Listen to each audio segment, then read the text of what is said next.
Hello, I am Endlessness and welcome back to Final Fantasy VII Ever Crisis, and we have gotten our second Monster Hunter crossover banner, and in this video I wanted to share with you my thoughts on it. Let's go with Tifa first and her Kirin outfit. It's essentially the same as Zack's Zinogre outfit, with the only difference being that Tifa has magic ability potency instead of physical one, and Arcanum is always the same, so 35% lightning damage. Overall, it's a very solid outfit, and Tifa's Lightning Arcanum is the first magic lightning we have in the game. Then we have Kirin Gloves, and they are very similar to Zack's Zinogre blades. At OB10 120 they have 679 points into magic attack stat, which is great. Support material slots are also very nice with 2 magic slots and X sigil boost. Then, just like Zack's Zinogre blade, our abilities.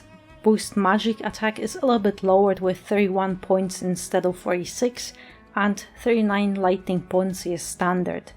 Tifa's command ability makes up for the lowered boost magic attack because Spiral 11 Strike deals 940% magic lightning damage to a single enemy, and if Tifa is at 50% HP or higher, her magic attack increases with mid potency, so 20%.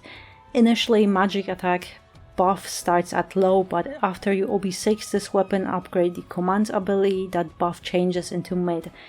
In most battles Tifa will keep DPSing, so it'll be very easy to keep that buff active. So as I said, Tifa and Zack are essentially the same, one is physical and the other is magic, but I think Tifa's set is a little bit better than Zack's because it's much easier to keep a character above 50% HP just for a few seconds to apply the buff than constantly have a character at 70% HP to not lose that extra damage. Also keep in mind I'm talking only about this extra damage coming from secondary buffs being at a little over 1100%, because the base attack being at 940% will still hit very hard. If you consider pulling for Tifa, I recommend getting her weapon to at least OB6, because at this point it will be comparable with a normal weapon being at OB10. Same as Zack's Zinogre blade OB6, these two will hit for 780% damage, but they both have this secondary 20% buff, so at OB6 they can still hit for 936% damage. At OB6, Maya remind you that half anniversary, Ice Cloud and War Glen would hit for 900% at OB10. And here, these two at OB6 can hit for a little bit over that, with, of course, with those secondary buffs applied. Kirin Gloves have 31 points into boost magic attack, which is level 4 in the R ability, and you'll need at least one other sub weapon to max it out. If you want to build Tifa, you want to boost Tifa's magic attack, lightning potency and magic ability potency. Generic attack and ability potency aren't as important because they don't buff as much. I could suggest few weapons that will help boost Tifa's Kirin builds, and it depends on your account and weapons, but if you happen to have Sephiroth CC Eloy Sword highly overboosted, it will also be very nice because yes, its magic attack is a little bit lowered, but it has 52 points into lightning potency. Then we have Lucia's Thunderbird weapon, which has up to 62 points into magic attack with standard lightning potency, and it seems like it's one of those perfect weapons for Tifa. But then also we have Glen's Shockbuster, and it's a nice weapon if your magic attack is already maxed out because it has generic attack with some more lightning potency. Tifa also has Crystal Gloves, which have HP and lightning potency on them, and it seems like it's also a perfect secondary weapon for her unless you need a certain utility for a battle. Then we also have Barrett's Electro Cannon with magic attack and boost magic ability potency on it, and it's 52 points, so if you have it OB10, then this weapon alone will give you level 4, so 45% damage boost at a max stance. We also have Kate with Crystal Megaphone with generic attack and boost magic ability potency. Then Nanaki also has Ivy Color with generic attack and generic ability potency. but I think those generic boosts are nice, but they only give half the boost compared to those specific ones like magic ability or magic ability potency or magic attack, sorry. That's why I think investing or prioritizing magic ability potency or magic attack is much better than generic attack or ability potency. Unless you already have those abilities maxed out, then it's different. Then we have Aerith, and I have to admit I love her new outfit. In my opinion it's the best looking outfit for her, but Kamura dress. 10 points into heal and buff debuff extension plus, which is separate from normal buff debuff extension ability that you can stack with some weapons, and instead it gives you a fixed 60% extension to duration of your buffs and debuffs. It's overall a very strong and good outfit, and yes, it doesn't have HP on it, but with the banner weapon it'll make sense why it doesn't have it. Now we have Kamura Wand, and at OB10 120 this weapon has 324 points into heal stat, which is exactly what you want here because Aerith will be your healer and buffer. Then we have the abilities, and that's exactly where Aerith gets her HP. 46 HP is standard, and then 39 points into buff debuff extension. So if you have this weapon in your main weapon slot, it can extend the duration of your buffs and debuffs, even up to 120% if you have this weapon only at OB6. Don't forget, you also get another 60% from the outfit on top of that. That's not everything, because Kamura also has great support materia slots. 20% boost slot for a single target Cura or Suna materia, and all Q materia slots for team heals. Then we have the command ability Spiritual Harmony, which is shockingly good. It increases physical attack of all allies. It starts with mid potency, so 20%, and if you overboost it to OB6, it turns into high potency, so 30% physical attack buff for your entire team. This alone is very powerful, but if Aerith is at 70% HP or higher, it will also grant magic defense buff for your entire team. This buff also starts at mid, and at OB6 and changes into high. Lastly, there's a tiny 7% heal is cast. It's a small, nice bonus, but 7% is close to nothing. But it's really those two buffs that are the main focus of this weapon. Also, it consumes only 4 AEB per use. No one can deny this is an outstanding support weapon.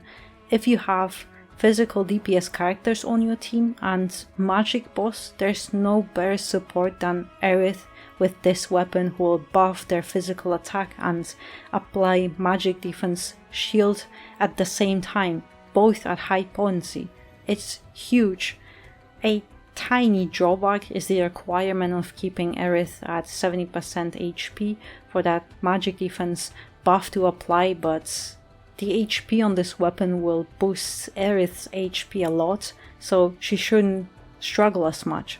Also, all Q materia slot will allow Aerith for team heal, so Fairy Tail isn't even needed anymore, and heal boost slot will also make those single targets, Cura or even Esuna, provide big single target heals. It's an outstanding support weapon, and it honestly makes Aerith this ultimate support for a lot of battles, with this set being so versatile. You also have completely free secondary weapon slot, you can equip any other weapon in there. If you want any suggestions for what weapons and sub-weapons could be good for Aerith's Kamura set, then Aerith already has Guard Stick, which is a launch weapon, and has 62 points into heal, but by now we have a little bit better healing weapons. For example, Mad Centipede will be amazing because it has also 62 points into heal, but it will further boost buff debuff extension. Nanaki Silver Collar is the same thing, and I think these two are the best healing weapons and sub-weapons. Kate Sith has Marching Horn, which has the same amount of heal and buff debuff extension abilities, but I think investing into Centipede and Silver Collar will be much better because they have very good command abilities if you ever need to use Mat or Nanaki in a battle. Also, if you happen to need more HP, then Matt's Syringe Rapier will be perfect for you because it has HP and buff debuff extension. Yuffie's 4-point Shuriken has also the same abilities, but Matt's command ability is much more useful, so Syringe might be a good sub-weapon for Aerith, but also it'll be a great weapon for Matt if you need to use Matt in a battle. So, as expected, it's an outstanding banner. All exclusive banners are always amazing because they are limited, and yes, Tifa got first Magic Lightning Arcanum in the game, but I think Aerith is the better option here because of how good her support set is, and it'll be very useful for a lot of battles, especially if you use physical DPS characters very often. There's only one thing I am conflicted about. We have Glavenus Sword for Cloud, and it buffs Cloud's physical attack. And now we have Kamura Wand, which makes Glavenus kind of redundant. Why have Glavenus for Cloud if you can have Aerith cast her Kamura ability just once, and your entire team will get big physical attack buff with much longer duration than Cloud's? It's just my opinion that Kamura makes Glavenus very skippable because Aerith's buffs are much better and will last much longer, so Glavenus will be good if you don't have any good non-elemental weapon for Cloud, but then Kamura's physical attack buff will make even Apocalypse hit much harder than it normally would. It's just that lack of synergy between those two weapons that we have at the same time that makes me a little bit concerned. I can totally recommend pulling on this banner for either Tifa or Aerith, or both, but personally I think Aerith is a much better option here because her weapon will be much more useful in a lot more battles than Tifa's Magic Lightning. As I previously said, I will not be pulling on this banner. Aerith is very tempting to pull for, but my original plan was to pull for Cloud and Zac, which I did. I pulled on that banner very deep because I said I am skipping the second banner and I cannot stray from my plan. My reasoning is if I were to pull just one page for Aerith's outfit, it'll likely cost me around 30,000 crystals, and I might get only guaranteed 5-star OB1 of her weapon, and you really need higher overboosted weapons to make them really worth it.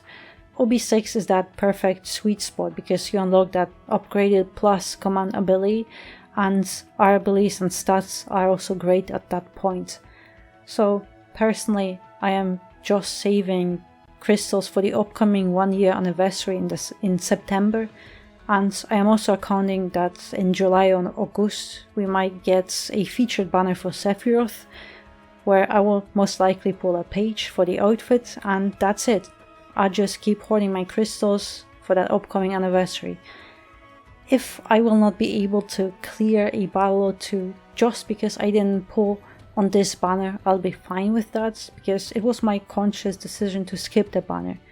That's just how I play the game, and if I regret some of my decisions in the future, I'll have only myself to blame, but while it's an outstanding banner that makes Aerith the ultimate support for a physical DPS team, I feel like I'll be fine with Cloud's Glavenus. So yeah, that's my thoughts on this second and last Monster Hunter crossover banner. If you'll be pulling, good luck, and you're very welcome to share how it went for you. So thank you very much for watching, and I hope to see you next one.